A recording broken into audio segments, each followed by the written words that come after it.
States and in many places around the world, masks like this are in short supply. Hospitals are running low, and they simply aren't available for the general public to purchase. So people are turning to makeshift masks. In England, pensioners are sewing masks for the National Health Service. This factory in Italy once made high-fashion dresses. Now they make masks. In the U.S. state of Maine, this shop usually makes and repairs sails for boats. Now they're using their skills to make masks. It's something, going to help. Public health officials in the U.S. are split on whether it's a good idea. We want our country back.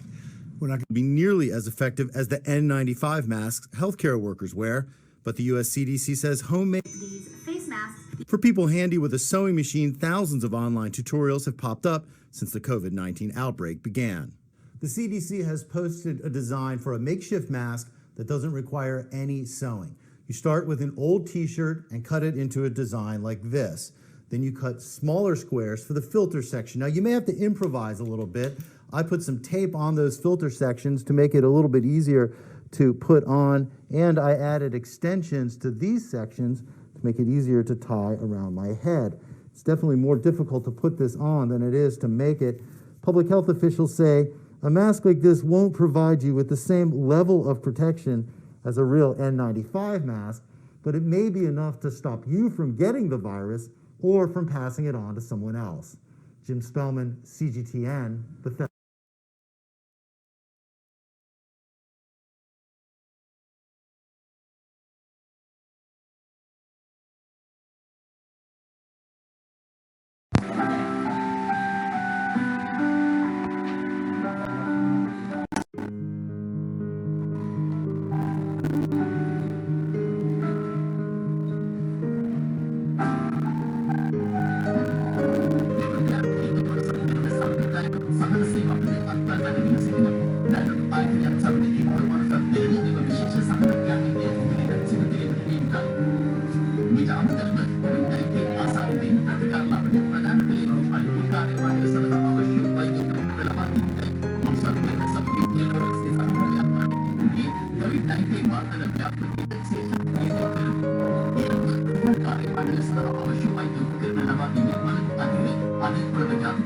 Ada